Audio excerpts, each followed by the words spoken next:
biased policy and its favoritism towards the NCR, and with the recent flood control anomalies being traced back to the residences of corrupt politicians in the NCR, the calls for Mindanao's secession has gradually increased.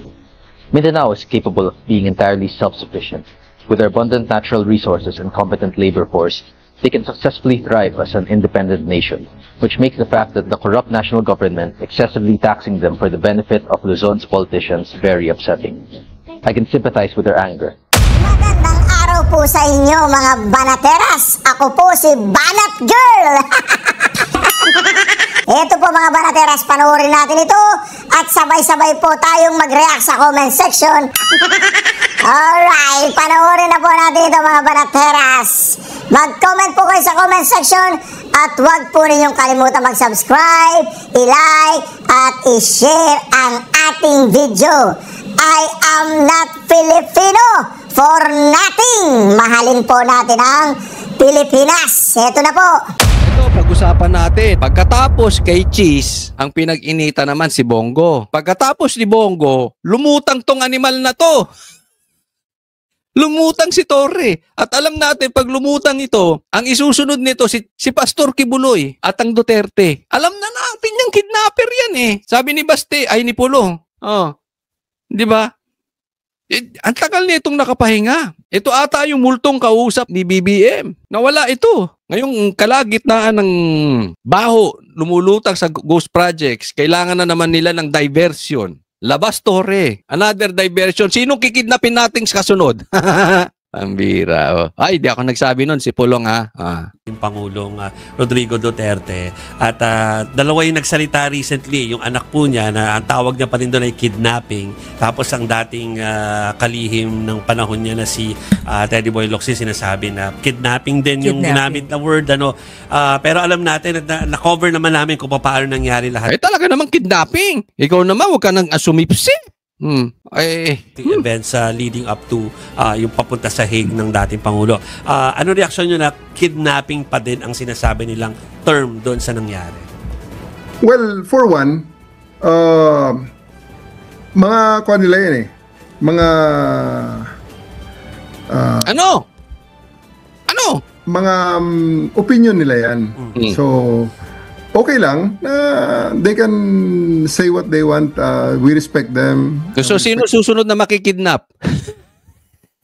Wala natin. Sino ay susunod na kikidnapin? Their opinions, pero nasa Nagtatanong lang, Brad, ha? Baka ano ka rin eh. Baka pikon ka. Ha?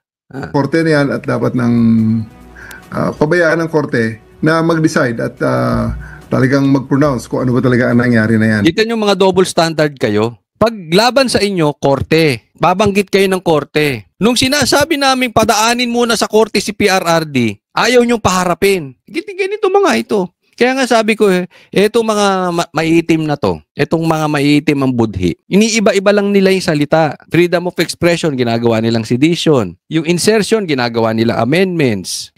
And you know, about Teddy Boy Locsin, I think he was a member of the House when RA 9851 was enacted. Yan. Research ka ng research kaya hindi ka makasagot ng ano. Dapat nililista mo na yan bago ka in-interview. Ikaw talaga, ano yon? Nag-research ka, nag-google ka, RA cheche. Ano sinabi ni Teddy Locsin? Kasi sabi niya, yung ginawa kay PRRD, pangingidnap.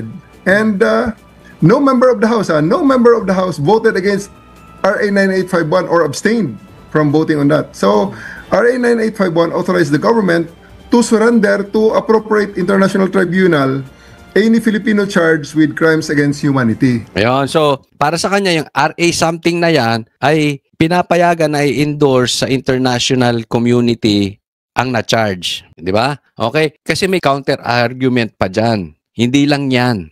No? Pero let's assume tama yung argumento mong yan.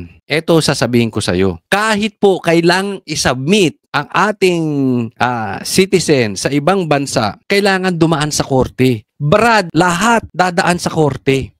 Hindi ka pwedeng basta ka magdi-design, mangingidnap ka, dadalin mo ron. Yan ang hinihingi eh. Dapat, pinapunta muna sa korte si PRRD at hayaan ng korte mag-decide kung pwede siyang dalin doon o hindi. Ang problema sa'yo, minadali mo. Kasi ayaw niyong sumunod sa batas. Ang pinapaniwala niyo, bend the law. Kung tama yung batas na yan sa interpretasyon mo, may kulang pa rin. Bigyan kita ng halimbawa. May nakita kang pinapatay. Nakita mo na. Nakita ng taong bayan. Alam mo, siya pumatay. Kitang-kita mo na. Kailangan pa rin dumaan sa korte. Hindi pwedeng ikaw magbibigay ng sentensya. Ano, ikaw na pulis? Ikaw pa korte? Aba, abusado ka, animal ka. Pagka ganun ang gawain ng isang tao, abusado yan. Kaya nga may check and balance tayo eh. Di ba?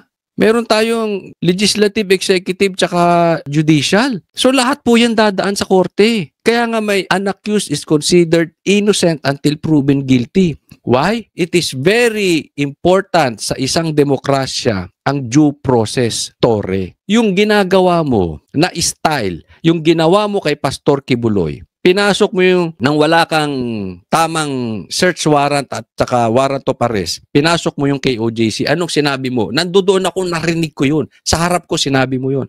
Papasok kami sa ayaw o sa gusto nyo. Doon na lang kayo saka na lang kayo magreklamo sa korte. Hindi pwedeng ganun. Parang yan yung mga sinaunang pulis na ugali. Gagawin namin ang gusto namin. Sa presinto ka na magpaliwanag. Hindi po pwede. 2025 na tayo. Dapat nirespeto due process. Kasi alam mo problema dito. Pwede kang gawan ng kwento eh. Tapos pag ginawan ka ng kwento, even now, magkapatid ang SILG tsaka ombudsman. Ang senador, kakuntsaba rin ng presidente, yung Senate President. Pinsan niya ang House Speaker. Hawak na nila. Pag ginawan ka ng kwento at pina-issue mo sa ICC na padala doon, basta mo na lang papadala, di tapos ka na. Nagamit mo para sa kalaban mo sa politika. Hindi ganoon. Bago mo dalhin sa ICC, padaanin mo sa korte. Huwag niyong kaming niloloko. Hindi kami loko-loko katulad nyo. So, I don't think that Ted Boy... Kasi pag hindi to sinagot ng korte, maraming makikidnap sa ating mga Pilipino. May kasunod pa to. Kaya dapat gawa ng paraan to ng korte. Lahat ng bagay dapat dumaan sa due process, dumaan sa korte. Locsin can now complain if RA 9851 was used by the government to surrender Duterte to the ICC. So, I think he has the chance to make his protestations against the law, but he did not. He is a member of the House of Representatives during the time, and I believe sa ngayon in-implement lang natin ang batas na ginawa niya mismo. Yes. Tuloy po ba na magte-testify kayo next week? Alam na po ba natin kung kailan exactly next week? Kasi alam ko meron parang may conflict of schedule po kayo, no? In testify against sa kaso po ni Kibuloy. Yes, Or against on Kibuloy. October 23, I'm set to testify sa Pasig Regional Trial. Si Pastor Kibuloy naman ngayon, di ba? Nakikita nyo na. Yan ang taktika nila. Yun ituro. Ida-divert nila na ida-divert. Lumayo lang tayo sa issue ng ghost projects. Yan po yun. Kaya kaduda-duda, biglang lumutang to. Oh, papasok ang Monday. Yan ang magiging issue nila. Yan ang magiging topic. Balik na naman kay Pastor Kibuloy. Trial court regarding dun sa pagka-aresto sa kanya. Dun sa... Hindi nyo inaresto si Pastor Kibuloy. Huwag mong ibahin. Sumuko si Pastor Kibuloy sa ISAF. Hello, naalala mo yun? Huwag mo kaming lolokohin kasi nandoon ako eh. At alam ko yung unang interview mo. Hindi ko lang alam kung na-save to pero hihingin ko to doon sa ating mga kapatiran na nasa media. Tulala ka. That night, nang sumuko si Pastor Kibuloy, hindi mo alam ang nangyari. Hindi mo alam kung nasan. Basta nabalitaan mong sumuko. Nasa interview mo yon. Nalaman mo na lang noong may lumabas ng pictures kasama si Abalos. Tapos kinabukasan may statement ka na naaresto. Hindi mo naaresto si Pastor Kibuloy. You are a failure considering you have 5,000 policemen inside KOJC for 16 days. You still failed. Ang masakit noon sa ISAP sumuko, hindi sa iyo. Masakit no? Masakit pag failure, di ba? Davao. I'm going. Pupunta po ako at magte-testimonya laban sa kanya. Meron na pong initial talks. Alam po ba natin kung ano i-expect po natin dun sa mga sasabihin nyo or tatanungin po sa inyo? Well, I think ako naman ay arresting officer lamang. Hindi naman ako ang complainant dyan sa case na yan. So, I expect that the prosecution will present me in the matters regarding dun sa pagka-arrest sa kanya.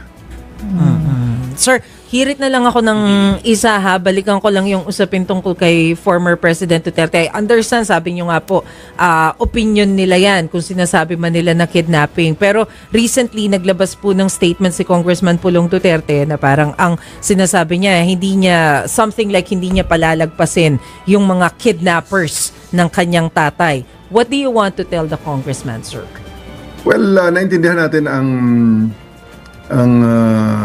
saloobin ni Congressman Pulong Duterte kasi syempre tatay niya yung apektado regarding this matter. Pero sa akin naman bilang isang pulis na nagpatupad at nanguna doon sa pag-implement ng ICC arrest warrant na yon based on the request of the Interpol, I believe na yan ay part lamang ng trabaho at ginawa naman natin ng tama ang ating tungkulin. Yan. Sa akin lang, Torre, sana wag kang aalis ng bansa sa 2028. At sana, yung mga sinasabi mo, panindigan mo, sabihin mo pa rin sa 2028. Pag presidente na si BP Sara, wag kang tatakas, wag kang babalimbing, wag kang magkakasakit. Ha? Kasi si Tambi may sakit na rin.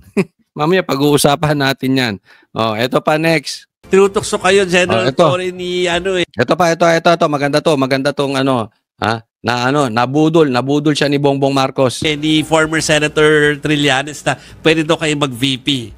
Ano reaction niya sa kanyang pronouncement na kayo nasa listahan na pinagpipilian? Si Trillanes. Gusto talaga maging relevant, no? I mean, nakita nyo na kung anong klaseng utak meron si Trillanes. Siya daw magiging VP. Sige, good luck. Pustahan tayo kung sinong makakalaban nitong Vice President na katandem ni BP Sara. Kung ito lang, baka hindi umabot sa 5% ang boto nitong animal. It's an honor. Thank you very much for considering me. Pero parang hindi ko kakayanin dahil pag PNP nga lang, 85 days nga lang ako, tanggal agad eh. So baka naman pag nag-VP ako, na-impeach ka agad ako, baka 84 days lang o 83 days lang. So I'm not very sure if I'm really ready to again hold sensitive position. Alam nyo, well, ang totoo, hindi ako sanay sa walang ginagawa. Pero it's really a big relief. It's really, nang ma-relieve ay na-relief, may relief na dumating. Ayun, may relief. No, may natanggap si Torre. Kaya ka lumabas. So, para makisali ka sa mga unituro. Sino ituturo mo? Si Pastor Kibuloy. Sinong kikidnapin? Nagtatanong lang naman, di kita pinagbibintangan, si Bato. Makikisali to. Ay, sali sa diversion to. Din. Pero, ayun na, parang marami ng time, maraming oras para sa mga ibang gagawin. Anong mga ginagawa niyo, sir? Yeah. So, since August 26. Naka-leave pa lang naman, sis. Oo, August 26 to October 31 natang leave ni sir eh. Yeah. For one, may mga family business na inaasikaso. So, contractor ka na rin. Anong proyekto binigay sa'yo? Ghost projects? Hindi, tatanong lang may business. Timpayaman. So, I'm trying to immerse again myself sa mga ginagawa ng pamilya. Pero sir, syempre nandyan pa rin yung question na offer about dun sa position sa government. So I wonder, may update na po ba kung ano yung tinutukoy ng Malacanang na posisyon na gusto nilang i-offer sa inyo? Di ba tinanggal to? Sinibak to na PNP chief. Pero sabi, meron kasing papatrabaho sa kanya. May magandang offer. Ililipat siya sa magandang posisyon. Meron na ba? Yan ang tinatanong na reporter. Tingnan nyo ano sagot ni ito. Naku, wala po. Wala po. Nabudol ka rin. Welcome. Welcome sa mga loyalistang tanga. Budol lang animal. Po talaga.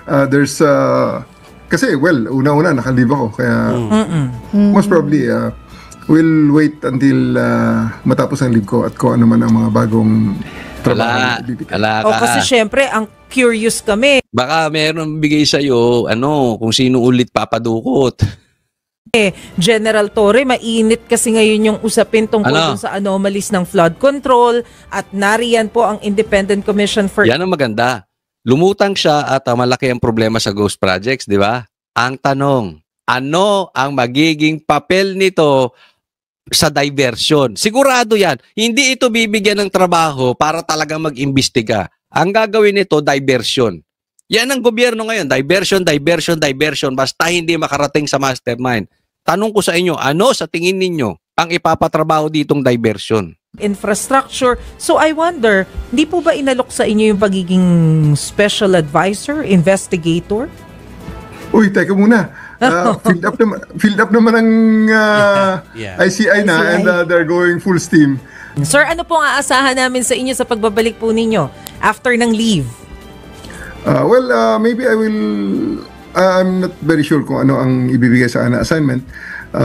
Ang unang-una sigurong harapin ko ay napakarami ng kaso na nagpa-pile up sa akin regarding sa KOJC case kasi meron namang dumating last week na kaso laban sa akin ng isang member ng KOJC kasi ang pagkarinig ko, ang strategy ng KOJC is that the same case shall be refiled again and again by each of their members individually. Pag ma-dismiss yun. Hindi ganon. Sinisisi na naman. Kasalanan naman ng KOJC. Madumi sila, malinis ka. Maitim sila, maputi ka. Wow, may ganon. Brad, maraming nasaktan sa loob, sir. Nakita namin yun. Na-video ko yun. Nasa live namin yun. Huwag nyo kami lokohin. Maraming nasaktan dun. Pambihira. Armado yung mga pulis mo. Sinasaktan yung ba? Huwag mo ibaling na naman na didiman. Natural. Pag may sinaktan ka ba ron? Wala namang ginagawa. Naglalabas lang ng saloobin. Hindi naman nananakit. Di ba? Masama ba yun? Wala na ba tayong freedom of speech? Ano ba tayo? Komunista na? Kita na. Ang dami naming naka-live dun. Nakita ng buong Pilipinas yun. Daming nasaktan. Nakatumba na nga. Sinisipa pa eh. Gusto mo hanapin ko yung video? Sabihin mo lang.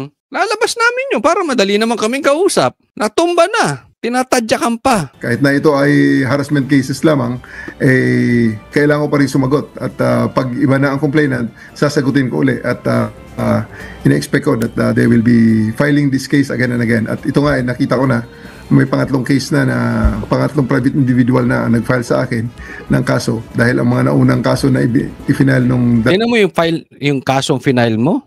Ha? Kila Banat Bay? Kila, dismiss. Diba? Kila ka Eric? Dismiss. Diba? Banggitin mo dyan. Banggitin mo. Sige. Ikaw ngayon ang makakasuhan. Dismiss na yun eh. Dalawang ibang individual ay na-dismiss na rin. So pare-parehong case. Okay. Sinabi na ni General Torre kanina na siya ay hindi muna interesado sa mga usapin ng pagtakbo dahil tatakbo siya para sa fund run niya. Literal na pinapaalala takbo. namin sa Laguna to. Pero tinutukso kayo, General Torre, ni former Senator Trillanes na pwede daw kayo mag-VP. Ano reaction niya sa kanyang pronouncement na kayo nasa listahan na pinagpipilian? Nasagot na yan. So, baka naman pag nag-VP ako, na-impeach ka agad ako. Baka 84 days lang o 83 days lang. Galagad eh. So, di ba, saglit lang siya naging PNP chief na si Bac. May impeach ka talaga. baka naman pag nag-VP ako, na-impeach ka agad ako. Baka 84 days lang o 83 days lang. So, I'm not very sure if I'm really ready to again hold sensitive position. Maybe I'll just relax lang muna at Fun run muna. fun run na lang muna para makapagdag. Sipin mo magsasama sila ni Risa. Bagay kayo. Marami kayong common denominator ni Risa. Marami. Sa bagay. Kakatakot kalaban kayo sa eleksyon. Imagine niyo Risa tandem and Torre. Desperado mga animal. Alam nila talagang wala silang patutunguhan. I mean, sino? Dati ang pambato ni Bongbong, si Tambi. Wala na. Sino pa? Sinong kakalaban kay Sara? Wala. Wala na silang pag-asa na hindi manalo si BP Sara sa 2028. Kaya ang talagang pwede na lang nilang gawin kay Sara ay patayin, na wag naman sana nilang gawin, or kasuhan, pa-impeach. Pero kung legal na eleksyon, yung walang Garcia effect, malabo. Sino? Sige, si Torre, Risa, Tambi, Tulpo. Ewan ko sa inyo. At next, kaya naman, sabi ko, talagang wala nang patutunguhan tong investigasyon. Di ba? Investigasyon, may ghost projects, tapos, ang kinakausap ni Bongbong Marcos, ghost din. Sabi niya, PBBM nakakausap ang ama. I might creep people out but I have long conversations with my father still.